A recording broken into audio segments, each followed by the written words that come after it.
වේවා සියලු දෙනාටම.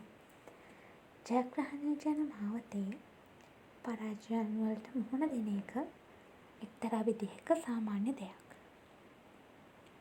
නමුත් අපි හැමෝම අපේ ජීවිතවලදී එනම් පරාජයන්ගේ ජීවිතේ බිඳවට්ට ගත්තොත් අපිට අපේ ජයග්‍රහණයට යන්න තියෙන හැකියාව, තියෙන පාඩ සහ ඔයාගේ ජයග්‍රහණය කොච්චරකට සීමා වෙනවද කියන එක හේතුවක් වෙන්න පුළුවන්.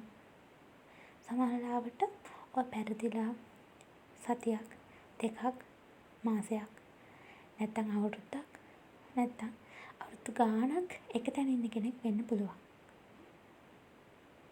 හිතන්න මං ඇයි පෙරදුනේ?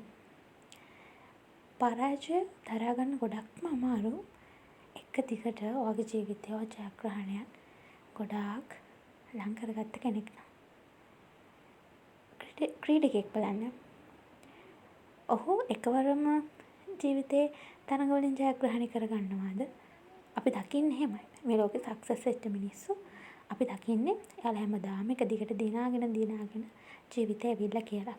නමුත් ඔවුන් හැම කෙනෙක්ගේම කතාව එක හා සමානයි.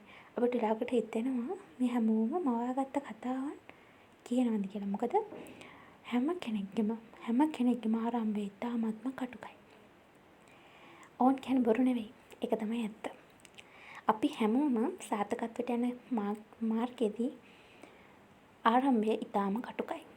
පරාජයන්, හැලහැප්පීම්, දරා ගැනීම, හඬා වැටීම්, වේදනාවන්, කලකිරීම, හිත් රිදීම්, මේ හැම එකක් මැදින්ම තමයි අපි ජයග්‍රහණයට යනවා නම් යන්න ඕන.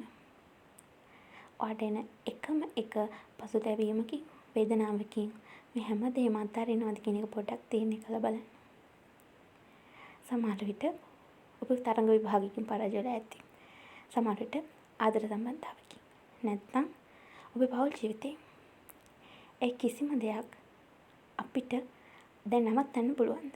ඔබ පෙරදිලා ඉවරයි. අපිට අතීතෙට ගිහිල්ලා ඒ හැමදේම වෙනස් කරන්න විදිහක් නැහැ. නමුත් අපි අනාගතේ ඒ දේ වෙනස් කරන්න පුළුවන්. අනාගතේ වෙනස් කරනවා කියලා ඔය අනාගතේ ජීවත් වෙලා වැඩක් නැහැ. ඔයාගේ වර්තමානයේ හරි විදිහට නිසියාකාරව ඵලදායීව කිව්වොත් ඔයාගේ අනාගතේ වෙනස් කරන්න පුළුවන්. ඉතින් කාලය කියන දේ හැම කෙනෙකුටම සාපේක්ෂයි. ඔයාගේ සාර්ථකත්වයේ තියෙන්නේ ඔයාට අවශ්‍ය කාලෙච්චේදී. සමහර කෙනෙක් ඉතාමත් කුඩා වයසේ සාර්ථක වෙන්න පුළුවන්. සමහර කෙනෙක් මැදි වයසේදී. සමහර කෙනෙක් ජීවිත අවසාන භාගයේදී සාර්ථකත්වය ළඟා කර ගන්නවා වෙන්න පුළුවන්.